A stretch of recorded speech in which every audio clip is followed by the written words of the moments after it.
What's up, everyone? This is Roberto Valenzuela. I'm a Canon Explorer of Light, and I have been wanting to do a video like this because I'm in a unique position to have the Canon EOS R5, R6, and the R, of course, but that's been around for a while. But I have the R5, the R6 pre-production models because I'm the one that photographed the campaign for both for the whole world. So I wanted to do a quick video because I know a lot of you are going to be wondering what's the big deal about this camera? How's it going to change your work? Is it worth it? Is it not worth it? You already have the R, so why would you want to switch to the R5 or the R6? Should you get the R5 or the R6? Is it worth the upgrade or whatever you're going through in your mind?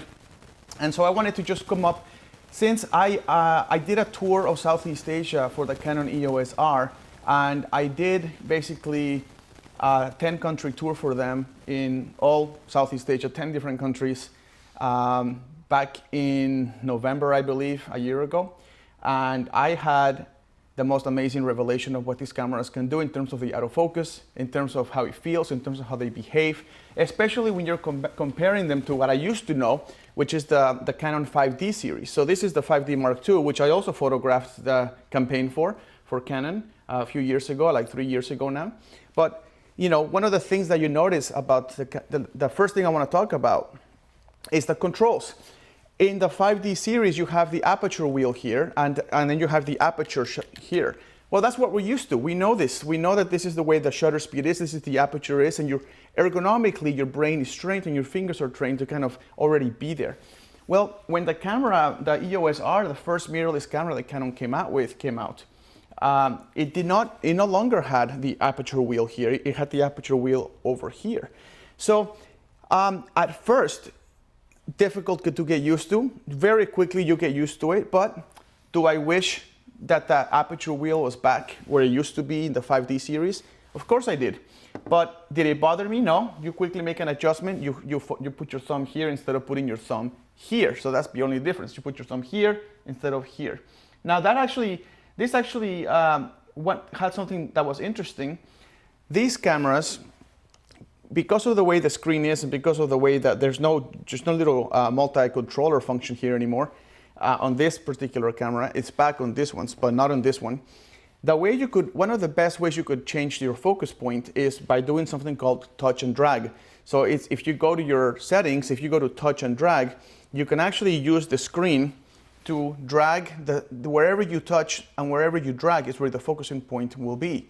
That actually made it really easy because your thumb naturally just rests there. Another thing that happened with the EOS R that was interesting was they introduced the touch bar, the multifunction touch bar. And that was another interesting move that some people liked it, some people didn't. I actually thought it was really good to change focusing types. So I used it for changing from phase detect to single point. And then, of course, Canon introduced the lenses, the RF line. They introduced the control ring, which is kind of a blast to the past when it comes to all the controls being on the lens. It actually feels quite nice to have that little friction, little click sound going on, and I really liked having that ability to hear the click and be able to change it. So I used to set this ring up for my ISO settings, and because if you ever shoot, especially in situations where you're shooting not in manual, you say you're shooting in aperture priority or shutter priority or even program, which I never use, changing the ISO can very quickly have pretty dramatic effects in your photographs, especially when you're trying to keep your aperture at a certain rate. Like let's say you're at aperture priority and you're like at 2.8. Well, you want to be able to keep that, so you change the ISO, then that will alter if you were in manual, but in this case, the camera will do everything for you. Fast forward 2 years and change, and Canon basically dropped a major bomb in the industry. Major bomb. The bomb is the Canon EOS R5 and the Canon EOS R6. These things are major disruptors in the industry because of what they can do. Let's begin with the Canon EOS R6. Okay, let's begin with the EOS R6 and let's just see what is going on with this camera. So this camera is basically like the little brother to the R5, okay? It's also compared not to the 5D series, but to the 6D series, okay, in the Canon lineup. So this camera is gonna be much more affordable than obviously the EOS 5R. The 6R is actually meant to basically have almost the entire power and functionality and technology that was in the R5, but put it in a package that's a lot more affordable with the R6. Now, what does that mean? Well, let's begin with some of the ergonomics on both of these cameras. So first, if you look at the back of the R6 and you look at the back of the R5, they both look exactly the same. There is very little differences between the two. The only differences really are in the front. One has a screen right there. The R5 has the screen. This one doesn't have the screen. However, they look the same. But what you'll find is now the aperture wheel is back. So now we're back in business where you put your thumb where it's supposed to be, where you remember it being. You put your shutter speed here, right here on the finger, and this thumb will actually now move the aperture the way we are used to doing it. So when I saw that, that was a reason to have a big party at my house just because I missed it. I didn't mind the R. I thought it was fine. I got used to it very, very quickly. But you can compare being able to feel like you're back home. You are back home. You're like, oh my gosh, this is where I remember. It's like playing guitar, you know, or playing piano. Like your fingers just remember. And imagine having like a keyboard that's smaller or a smaller guitar. You can still do it, but it's just hard to adjust. This time, it's back. It's back where it used to be. And another thing that's back is the multi-control function is back. Look at that right there. So that little guy is back, and that is amazing. So now we have basically everything that the 5D has in terms of the back. Now it's pretty much the same exact thing, except now you multiply the technology times 1,000-fold on this camera, okay? All right, so the ergonomics are there. Let's talk about some of the coolest features. The first feature that I think is really interesting is, this is not one that people usually even talk about, but it's the 1.6 option to crop the sensor so you can zoom in on a lens. For example, you could shoot full frame on this camera, and you could put a 85 millimeter, shoot full frame. You're back at 85 millimeters, or you could shoot with the best lens I've ever seen in my entire life, the Canon RF 28-70 2.0. You could put this at 70, put this at full frame. You're good to go. But one of the features that I find incredibly interesting and very useful, especially when you're working with speed here, you're trying to get things done quickly. You have the option of changing the crop factor to 1.6. That means that your 28-70 can now go all the way to 112 millimeters. So you no longer have that under 100 millimeter slight distortion that could happen. So if you're photographing portraits and you don't want to switch lenses because you have a 28-70, boom, change the camera to 1.6 crop factor, and you are now at 112 millimeters. Perfect lens focal length for portraits.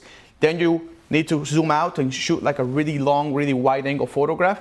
Remove the option of 1.6, boom, you're back in business. You're now shooting at 28 millimeters. What are some of the specs and some of the most incredible specs of the Canon EOS R6? Well, from the photo side, this is like a 20 megapixel camera, all right, something like that. Sometimes it's 20.2 or 20.5, I'm not sure, but it's 20, okay, it's around there. So let's just 20 megapixel camera. Is that a problem for some of you that are used to 45 or 50 or 100 or 300 megapixels? That's one of those things that photographers like to talk about, but nobody has ever seen the difference in their entire careers. Unless you are photographing really big billboards, or you're doing something where you're doing massive amounts of cropping in your photographs, or you need to really zoom in. Some people do that for certain applications. I don't. 20 megapixels is way more than you'll need. In fact, when I shot the campaign for the Canon EOS R6, when I shot the campaign for this camera, I printed a photo that was 32 by 45 inches, which is humongous. It's bigger than the photo behind me right there, and it printed in perfectly full detail. So anybody that wants to talk about the megapixel count, I feel like it's fun to chat about it, But even someone like myself who shoots, I'm a professional photographer, this is my studio, this is what I do for a living, full time, I don't think this is a problem at all. At all. It's not even worth a discussion. Sure, 30 megapixels is better than 20, but it doesn't help your career, it doesn't help your photos at all. You only have the capability of cropping more. If you have to crop so much, then why don't you just change the lens? I mean, it's just that simple. So, and the other one is maybe printing very large photographs. Well, you could print very large photographs with 20 megapixels. That's still a lot of megapixels for printing most applications, even a 32 by 45 inch print. So there's that. The second thing is Canon put a new focusing system here. Let's talk about the focusing system. This is one of the most impressive parts about the Canon EOS R5 and R6. When Canon came out with the autofocus system for this camera, it was still using the sensor from the 5D Mark IV. But when Canon decided to do the Canon EOS R6 and the R5, they actually put a DigicX processor in there. And this processor is incredible. It is no joke in the processing power, and here's where you will actually feel it in the real world. This camera has the new Canon CMOS dual pixel autofocus, number 2. Okay, number 2, not number 1, number 2. What does that mean? It means that it has some intelligence built into it. Okay, it's fixed intelligence. It doesn't actually keep learning as you shoot. It's just fixed. What does that mean? It means that when you tell the camera, these cameras, the 5, the 6 and the 5, because they have basically they have the same autofocus system. When you tell these cameras to focus on a specific person, you can do face detect, okay? You can choose which face you want. So if you're photographing a group and you have 6 people, you can say choose this person or that person, and it will stay on them. But what number 2 of the CMOS sensor, of the CMOS dual pixel autofocus system number 2 does, is that it tracks the eyeball, and it tracks the eyeball even if it's far, far away. It has many more focusing points that it can choose from than the EOS R. The EOS R5, the focusing points were kind of bigger. This one, it's like over 1,000 or something. And I'm not talking about focus points where you can move the screen. I'm talking about the ability to actually track focus. Those are the points that I'm talking about, okay? So in these cameras, you can track a much smaller area, like a much smaller eye, okay, if it's further away than on the Canon EOS R. All right, so that's kind of important. Let's say you're photographing someone eating with chopsticks, or you're taking video, and you want to focus on just one chopstick out of the whole scene. You can do that with the EOS R5 and R6. You can do that. It might be more difficult with the R. You can probably still do it, but more difficult. With these, you can easily just pinpoint, very pinpoint the exact point where you want it to focus. The second most impressive thing about both of these autofocus systems is the speed. Okay, the speed of the DigicX processor working with the sensor, it's mind-blowing. If you put your photograph, I have a 2-year-old. If you are wanting to photograph someone like a 2.5-year-old that's running around like crazy, if a camera can keep up with a 2.5-year-old running around and just jolting out of their position incredibly fast, and it can keep track of their eye no matter how much they move, no matter how quickly they run towards me or they run away from me. I had my 2-year-old Lucas, we were just playing around, he was just playing, doing his thing, and one second to the next, he just bolted towards me, started running towards me. And I had the camera in Servo AF, which is what they call it now. It's not called AI Servo anymore, it's called Servo AF. So I put it on Servo AF. I used to be a guy that photographs in one shot all the time, one shot out of focus. But now with these cameras, I'm shooting a lot more, or almost exclusively in Servo AF. Why? Because in Servo AF, the camera and the DigicX processor work like you've never seen before in anything else. So your mind has to actually switch into thinking it won't keep up to it will easily keep up. You can't throw something at these cameras that will be difficult for them. The 2.5-year-old, my 2.5-year-old Lucas starts running towards me. I had the camera at that moment. I wasn't sure he was going to run. I had it on silent or electronic shutter, and which these cameras give you I'll talk about that later. I had it on silent shutter, so I took a huge amount of photographs while he was running in those 2 seconds that it took for him to run from where he was to where I was. To my mind-blowing surprise, all the photos were in focus. As far as he was, all the way till he was right in front of my lens, all the photos were in focus. That, my friends, is what we call ridiculous, okay? Mind-blowing and unbelievable, okay? Simply, you cannot believe it until you see it, all right? Next, not only is it incredibly fast, and it has a lot more focus points that you can narrow the focus on a very small subject in your frame with high levels of accuracy, but the autofocus system 2, the dual pixel autofocus 2, also has a built-in database that it allows the camera's autofocus system to track the face, whether the face is visible to the camera or not, okay? So let's say you're tracking me. If I turn around and I start talking to someone else over there and my face has turned around and you don't see my eyes or my nose or my lips or anything, you don't see my face at all anymore, the camera is smart enough, it uses its built-in intelligence to know that's still the person that I was tracking, and it will continue tracking that person even though you cannot see their face anymore. What? Okay. How is that useful? Why would you photograph people turned around? Because what if you are a parent photographing your kid's football game? What if you are a parent photographing your child in gymnastics? What if you're a parent or the uncle, someone photographing somebody in track and field or somebody in whatever? Okay. When you are photographing a kid playing football per se, or you're photographing an NFL player playing football, and they turn around, first of all, the helmet, okay, when you put on the helmet and you say track this helmet, it will basically remember that helmet, it will remember the face, and when you put the helmet on, it will continue tracking that face, okay? If you're photographing a kid in gymnastics, okay, or swimming or whatever, not swimming, gymnastics, and they are flipping and turning and they're basketball, okay, they're moving left, right, they turn around, they move, they flip, they switch, the camera will not be fooled, okay? The camera will say, don't worry, I'm focusing on that person, and no matter how much they turn around, no matter how much they turn to the side, no matter if I see the eyes or not, I will continue tracking that person. That is, to me, what matters about these things. That is what matters to me as a photographer, and if you want to take video, that's what matters. You know that you can rest assured that the camera will take care of it. Okay, what is the difference between the autofocus system between this one and this one? The R6 has 20 megapixels. The R5 has 45 megapixels and change, something like that. 45, 44, 46, something like 45. Okay?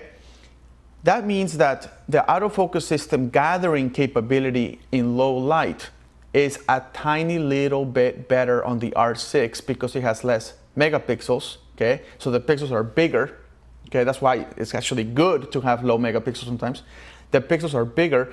That bigger pixel can collect more low light, okay? So if you are in a situation where you're trying to focus in the dark, okay, or in a very dark place, the R6, the lower priced one, the 20 megapixel camera, will be able to gather information to achieve focus a little bit better than the R5, okay? Huge better? No, but it will be a slight improvement in being able to focus in very, very dark situations, okay? That is the only difference between the two autofocus systems, okay? That's it. So the price of this and the price of this, even though they're very different, the technology inside of them is mostly the same, okay? Where this one, the R5, really stands out is on its tremendous, mind-blowing, industry-changing video capabilities, all right? We'll talk about that later. So that's where we're at with this camera. The other thing I want to discuss is another big request that people had, which is in-body image stabilization, or IBIS, okay? These cameras, both R5, R6, both of them now come built in with an in-body image stabilization. How does that help you? Why does that matter? Okay, as you know, it matters for multiple reasons. If you are flipping the screen and you're holding the camera out like this and you're trying to get a photo and you're looking at the screen to achieve focus or to see if the camera is tracking focus, and you have a heavy lens on like the 28-70 and you put this on, you try holding this lens like this for more than 3 seconds steady, very difficult. You will be shaking a lot, okay? That's when the IBIS comes in. The IBIS will detect your movement. It will communicate with the sensor, communicate with the DigX processor, will communicate with the optics of the lens. It will work as a team, and it will actually be able to stabilize your movements so you don't have to worry about it. That is number one. Number two, let's say you're shooting inside a hotel room, you're photographing a bride, or she's getting ready, or you're photographing some event and you're inside a room with very limited light. If you have that kind of problem, you're probably going to be shooting at slow shutter speeds. Slow shutter speeds usually require you to be photographing in a tripod, or like put the camera on a tripod, I'm sorry. But if you don't have one because you're trying to be mobile and quick, you can now hold the camera and hold your lens as steady as you can, and the camera will be able to stabilize your footage for you and be able to stabilize your movements of your hand in order for you to have a much higher yield of properly focused and sharp images. Now, how good is that IBIS? Probably the best in the business. For example, on this monster lens, my favorite lens in the world, the 28-70 2.0. This is a 2.0 lens all the way through the range. If you crop the sensor to 1.6, now this turns to 112 millimeters. So this keeps getting better. But with a lens like this, the 28-70, this lens combined with the R6 or the R5 can actually give you 8 stops of image stabilization, people. 8. You heard that correctly, not 4 or 5, 8 stops, okay? The 24-70 f4 RF, that lens, the lens is the kit lens that comes with the lens, the L series kit lens, of course. That 24-105 4.0 lens comes with also, it can also achieve 8 stops of image stabilization. All right. The 50 millimeter RF 1.2, that beautiful, incredible lens that we all love. Okay, that one gives you 7 stops of image stabilization. So not all lenses give you the same range. Some lenses give you 8, some lenses give you 7.5, some lenses give you 7. So they differ a little bit depending on the lens. But I'm telling you now, the 28-70 is one of those that can give you 8 stops of image stabilization. That's the maximum. Okay. The 24-105 RF f4 can also give you 8 stops of image stabilization. And if you are like me and you photograph a great deal of your shots with a 70-200 2.8, this beautiful lens, one of the most useful lenses any photographer can possibly have, this lens gives you 7.5 stops of image stabilization. Not quite 8, but 7.5 is almost there. Okay, the next topic I want to talk about next, that may not be so obvious, but it's an amazing piece of technology installed in the R5 and the R6, is the 3 different kinds of shutters you can choose from. Okay, these cameras, both the 6 and the 5, allow you to choose between full mechanical shutter, first curtain electronic shutter, and fully electronic or full electronic shutter. Okay, you have those 3 choices. Why would you need 3 types of shutters? One of the most remarkable things about these cameras is that you can actually choose the perfect type of shutter to fit the best situation that you have in front of you. Not all situations are the same in video and in photography, and they require different needs. For example, if you want to photograph with a fully mechanical shutter, okay, just the typical curtains in, curtain out, fully moves the whole thing, mechanical shutter, okay? What is the advantages? It's a very stable shutter. If you're photographing at incredibly high shutter speeds, 1,000, 2,000, 4,000, something like that, or you're photographing something that moves like a basketball or something that's moving very fast at very fast shutter speeds, you want to be shooting that at a fully mechanical shutter, okay? You can probably get away with it a little bit in first curtain electronic shutter, but I would recommend just fully mechanical shutter. At fully mechanical shutter, this is where it gets kind of interesting. You can shoot up to 12 frames per second, okay? That's a lot. 12 frames per second is it's a very fast amount of actuations being made in your sensor. So not only is the fully mechanical shutter very, very stable, the most stable, okay, in terms of everything, aberrations and distortions and any of that. It doesn't have any of that really. I mean, it has minimal maybe, because I'm not a scientist, but it has the least, okay? But it can shoot 12 frames per second at a very stable shutter, which is the mechanical shutter. It makes a little bit of noise, but it's hardly anything compared to like a 1DX Mark II, which is obviously a lot louder, or even a 5D Mark IV, which is quite a bit louder. These, at their full volume, it's still pretty quiet. The second shutter that both of these cameras have, the R5 and the R6, is the first curtain electronic shutter. Why would you choose that one?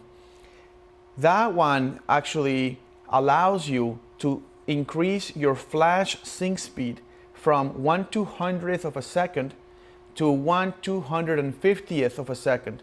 So it gives you 50 more shutter speed, from 200 to 250th of a second faster sync speed with your flashes. Now, I'm a big flash guy. I flash everything because flash just enhances the light. Whatever the light you have, you can enhance it. To me, flash is like the salt for food. It's like the seasoning. You could eat the food without the salt. Sure, you could do that. Or you could eat food that is properly salted, okay, properly seasoned. To me, shooting with a flash is like it's like cooking with salt and pepper. It's just kind of like a must, okay? The direction of the sun coming always from the top to the subjects, bouncing against things, sometimes gives you good results, sometimes it gives you mediocre, sometimes you don't have enough light, sometimes you have clouds, sometimes you have rainy day. I'm a professional photographer. I don't want to be dealing with it. I want to be able to provide my clients with high level results consistently, all the time. Rain or shine, consistent results. That's what a professional photographer does.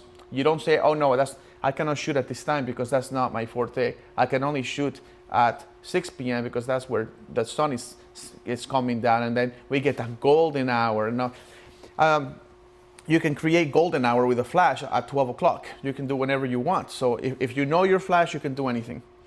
But these cameras, if you're photographing someone moving, then boom, choose the first curtain electronic shutter because you have 250th of a second sync speed instead of 1/200. And every tiny little fraction of time matters, okay? If you're shooting at 200 and somebody moves a little bit too fast, you may blur them because you don't have a fast enough shutter speed. So that 200 to 250 is a significant jump, okay? Next, we have the ability to photograph in full electronic shutter. That means that nothing moves. There's nothing mechanical moving when you're taking the photos. This allows the camera to photograph up to 20 frames per second. 20 frames per second. I'm taking this video right now at 24 frames per second. We're talking 20 megapixels with the R6, 45 megapixel photos with the R5, 20 frames at those megapixel counts per second, and you still have the full frame of the sensor, okay? That is like taking video, but at 45 megapixels with the R5 each frame, or 20 megapixels with the R6 each single frame. That is crazy remarkable, okay? Now, you're probably wondering, that's amazing, can it still focus? That's where the stuff, this is where this becomes just mind-blowing. It doesn't matter whether the camera's shooting at 20 frames per second or 12 or whatever. The camera will still be able to track the subject because the autofocus system is that good, okay? With the DigicX processor, it sends information from the lens to the camera. It tells that DigicX processor what's happening in incredible milliseconds, okay? So if the person is moving towards you, it's adjusting focus for you little by little. at 20 frames per second. Remember that story I told you about my 5D my little 2.5-year-old Lucas running towards me. I was on an electronic shutter during that time when he started running. I shot him at 20 frames per second, and 20 frames were in focus as he was running towards me. Now, let me point that out. Not running left and right. He was coming towards me at 20 frames per second, and every single photo was in focus. Why does that matter? Because my son is a little camera shy, I don't know why. So if he hears the shutter going off, he will be distracted and he will no longer participate in anything I try to do. So what I did is I was using the R6. What I did is I actually pointed the camera down like this, and I could see on my screen that it was tracking him anyway. My son thought that because the camera wasn't in my face that I wasn't actually photographing him. So he was being himself and ran towards me with his entire smile and the full joy of his face. These cameras are not only incredible at keeping track of people moving towards the camera or away and keep the focus going if you are in servo AF, but it can also do it while you're not even pointing the camera in your face. So you could be playing with your child or you could be posing your subject, having a relationship with them, making them laugh, talking to them, whatever you need to do to create the perfect expression, and they don't even know that while you're doing it, you're actually photographing them because the camera could be shooting 20 frames per second, completely quiet. You will not hear, the screen has to flash to tell you that pictures are being taken, okay? So if you are posing someone and you want them to have that perfect expression that basically happens in a microsecond, you could get that posing process going and talk to them, move them, chat with them, make them laugh, make them react. Keep the camera kind of here, like you're talking to them. Don't worry about camera shake because the in-body image stabilization will take care of that for you as well. This is like the most incredible piece of technology for creating the best photographs in the world you could possibly have, okay? Even if you're shaking a little bit, the IBIS will help. If you're shooting with a 28 to 70, you're getting 8 stops. You're shooting with a 70 to 200, you're getting 7.5 stops of image stabilization. So you could put the camera down, move your arm a little bit if you need to, try not to, move the camera if you need to, have the flip screen this way, you could just really quickly glance down and check that it's tracking, okay? And you could be photographing 20 frames every single second while you're making them laugh. Tell me that's not incredible. And you can do that with both, the R6 and the R5. Okay, you can do that with both. So that's the other thing that really matters. All right, and when it comes to on the photo side. Okay, a video too, but on the photo side, I'm talking about photos right now. I'm not a video guy, so video will come later. But that's trying to chat with you about all this other stuff happening in the photography side of these cameras. Okay, now I would like to chat a little bit to you about another thing that makes this camera so versatile and so incredible, especially for somebody who uses flash quite a bit, and especially if you shoot video, which we'll discuss in a minute here. If you shoot video, this is going to be very important. This comes from the R, so this is not new to the R5 or the R6, but it still makes the whole lineup very incredible. So let's say you have a bunch of lenses, like specialty lenses, like the 11 to 24 EF, okay, which goes into the regular SLR cameras.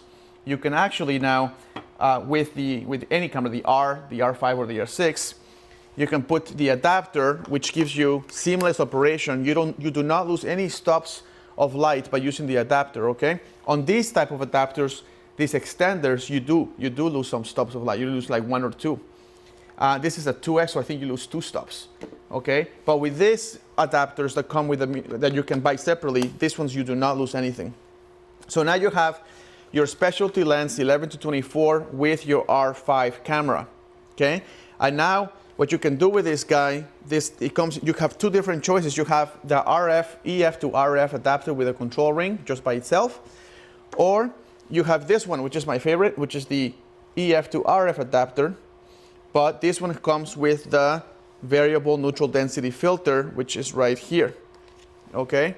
Now this guy is pretty incredible, because as you can see on the camera, you can actually go from bare minimum, okay, you can see my eye right there, to maximum. So you have about 1.5 stops to 9 stops of light of removing the light. Okay, so you can pretty much shoot in any light imaginable, the strongest light you can, because you have all the way up to 9 stops of the light killing ability. Okay, put this sucker on. Okay, put this sucker on. It has a real easy to use scroll wheel right there. You can just scroll it from 1 stop to 9.5 stops, okay, whatever it is. And now what you can do is if you have a very bright background, very bright foreground that's in front of you, go ahead and kill the light so you neutralize it. And then with your SDE3 Canon transmitter, okay, have a flash and fire into your subjects with some sort of diffusion material like a softbox or a beauty dish or whatever. And now what you can do is you can actually neutralize the background, keeping it way down so you can shoot within your camera sync speed. So if you want the full power of the flash, you don't want to have to go to high-speed sync, which kills the flash power by a significant amount. If you want to use the full power of the flash, simply drop in the variable neutral density filter, put it down to whatever you need to do so you can be at 200 shutter speed, or in this R5 or R6 you can go to 250 shutter speed. Okay, and you can actually switch. You can actually fire the light into your subjects and make them a little bit brighter than the background and still be able to shoot with your wide apertures like 2.0, so or f4, or even if you have like an EF, I don't know, 51.2, you can now shoot with that EF 51.2 at 1.2, but still use the flash at the full sync speed, at 1/200th at the full power of the flash, because you are still within the sync speed. Okay, so if you didn't have these options, you would have to put in those neutral density filters that screw into the lens, and you would have to buy all the filters for every type of millimeter diameter that you have in every lens you have. That will be a disaster, because these things fit behind the lens. This one filter fits all your lenses, so you only have to buy the one filter because you can put the lens in front of that. The filter doesn't go in front, the filter stays in the back. Okay, so I don't know any other system in the world from any company that gives you this much capability, okay, especially the autofocus system. Now, I'm not a video guy, so I'll let video people take care of that, but I will discuss the basics of video. The specs are pretty clear all over the internet, so I don't feel like I have to spend too much time in them. But just real quick, the ones that matter to you, if you're like a blogger or like a YouTuber or an Instagram creator, or you're doing anything where you just want things fast, the R6 camera, this guy right here, does shoot, and listen up, this is important. This camera does shoot in C-Log 10-bit internally. Okay, you don't have to get one of those Ninja Atomos things that go in the front and you have to have this whole rig and all that. No. Even the R6 at its price point on the video side, you can still shoot at 10-bit, so you can get all that color, all that information, extra information for color grading, and you can still shoot in Canon C-Log. So you have that flat image, the flat picture, which then is perfect for you to take it to Final Cut Pro or Premiere or whatever you use, and be able to color grade and exposure correct and make it look absolutely fantastic. That is incredible, okay? And it can do all of that internally. So you don't have to spend the $600-700 that it requires to buy a rig, plus the Atomos Ninja 5 or the 6 or whatever, and all this other stuff. You're saving money because it does it internally. Second, this camera here, the 6. The 6 can shoot 4K at 60 frames per second. So that is incredible. At the full frame there's no crop, there's no sensor crop on this anymore. Okay, on the R, if you shot 4K, it would crop the sensor in, so everything would look closer. With the 6, even at its price point, you can shoot in 4K, 60 frames per second, 60p, okay, and still use the full width of your lenses and the full focal length of your lenses, the full sensor. All right, you can use the full thing. So that is pretty cool. Next, If you want to do those slow motion cool shots that everybody loves in YouTube and everything, you can shoot those at 120 frames per second on full HD. Not in 4K, but in full HD. You can do that with this, with the R6. Okay? This gives you a more compressed file, so you have a lot more space in the memory cards to film longer and longer videos, okay? I believe it's IPB instead of all I on this one, okay? It's IPB compression. But it does give you the ability to record 4K 60, 120 frames per second in full HD, okay? And it can do it internally with Canon C-Log installed. So I don't know what else you want. You can literally pull the memory card out and go straight to editing already a file that's robust because you're shooting it with a C-Log. Okay, so that is incredible. It makes it so if you're doing quick videos, cooking videos, blogs, YouTube, it makes it so you can pull the memory card and just edit it really quickly. Okay, you don't have to worry about all this other crazy stuff. Now, if you are a serious cinematographer, filmmaker, on all of that, you can get the Canon R5, the Canon EOS R5, because this camera blows even an ARRI or camera out of the water. A RED camera, this does more than even those cameras. Why? These cameras, video specs, this camera is the only one I believe in the market that can shoot in this format, this size, can shoot 8K, 30 frames per second, 8K. You're probably wondering what is the maximum amount of time you can film in 8K. Well, here it is. The maximum amount of time you can film in ideal conditions in 8K on the Canon EOS R5 is 20 minutes. That is remarkable. Not 5, not 3, not 2, 20 minutes in 8K at 30 frames per second. You can do that, okay? What else? You can shoot on this camera 120 frames per second for slow motion video. You can shoot that at 4K. Okay, so you have 4K 120 here. You have 120 but in full HD on the R6. 8K recording. Why would you use 8K right now? You wouldn't, but if you're a high-end studio, you might have the capability to actually process 8K. Right now, the average Joe doesn't, so you wouldn't do that. You would just shoot in 4K on the R5. But if you're one of those, if you work for Sony or you work for IMG or you work for one of those huge movie studios, Dreamscape, whatever, you can shoot in 8K. And one thing that's about the video that it's mind-blowing is that even though you're shooting in 4K or 8K or whatever you choose, you can shoot in this R5. That 8K footage can also be raw. So it's raw footage. So you have even more capability and information to color grade and exposure grade and give you the exact cinematic look that you want without destroying the file. You can do that. It does that recording internally. So all that power, it's still being recorded into the memory card. Okay? Which brings me to the next point, which I should have said earlier. Both of these come with 2 memory cards, okay? This one comes, the R5 comes with a CF Express and SD. CF Express is incredible. And the R6 comes with 2 SD card slots, okay? 2 SD card slots right there, you can see it. All right, so you do have both. Let's see.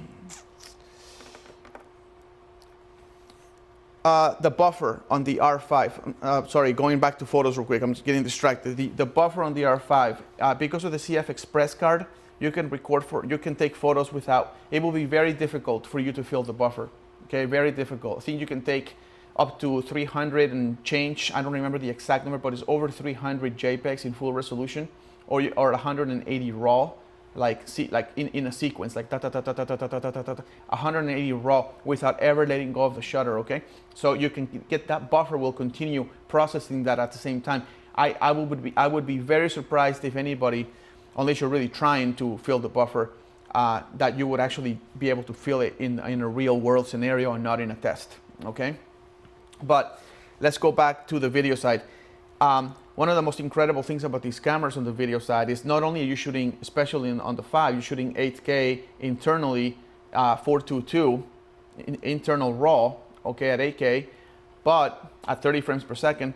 But you can also do that with the autofocus working at its full capability with any mode that you want. Okay, any mode, it can focus in any point in the entire frame. There's a focusing point in any side of the frame. The autofocus, the servo AF, can keep track of your subjects moving left and right, even if they are on the very corner.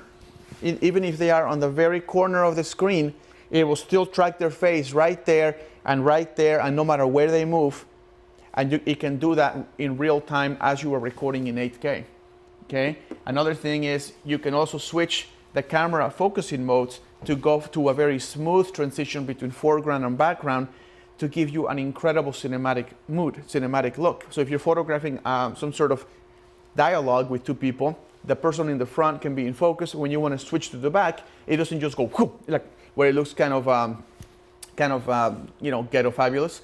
You can actually touch the person in the back, and that will instruct the camera to go smoothly into focus towards that person in the back, and now continue tracking that person's eyeballs. Even if they turn around, remember, even if they turn around, the camera still has that smart learning technology that will allow the camera to track the back of their head, even if it cannot see the face. So, with that being said, guys, I think I've given you a lot of information. It was a big honor for me to photograph both campaigns for the R5 and the R6. I did an incredible photo shoot in Pioneer Town here in California in a beautiful private home with 11 acres of land. And I just had the most incredible time. I had to study these cameras left and right. And when you see the files that come out of these cameras, both the 5 and the 6, you would truly be mind blown. There is nothing out there that can compete with the entire package that you can get with these cameras, including the adapters that you can get in order for you, so you can use EF lenses and be able to have a built-in neutral density filter that can go from 1 to 9.5 stops of light killing ability of neutral density. So I hope you guys enjoyed this video. I don't normally do a lot of reviews, but I feel like this is a unique opportunity to actually chat with you about probably the most anticipated camera in a very long time from Canon. Okay, so I think it was a good opportunity that I'm one of the few people in the world that has both of them here. So because I shot the campaign, so obviously I needed them. But here they all are. This is the R, this is the R5, and this is the R6. I hope I gave you enough information for you to kind of have an educated guess on which one, or some more education about which one is best for you and what would you like it to do. But in review, they're both pretty much the same. The 5 has just mind-blowing video capabilities, 45 megapixels instead of 20. This one has a little bit more limited video capabilities, still very powerful, but a little bit more limited in the 5. But to me, this is still mind-blowing video because it still does 4K. 60 still does 120 at full HD, still has the full sensor, still shoots in C-Log, still records all that internally. So to me, they're both a winning option. You can't go wrong with either of them. Okay, thank you for watching, guys. I guess I'm supposed to say this because every YouTube person does, but push the buttons, I don't know what they're called, the up little hand thingy, and subscribe if you want to or not, and we will be doing more fun stuff, and hopefully this maybe goes somewhere. Who knows? If you guys like it and subscribe, maybe I'll take it somewhere. If not, then just continue doing things because this takes a lot of time. We'll see you guys. Thank you. We'll see you next time. Take care. Bye.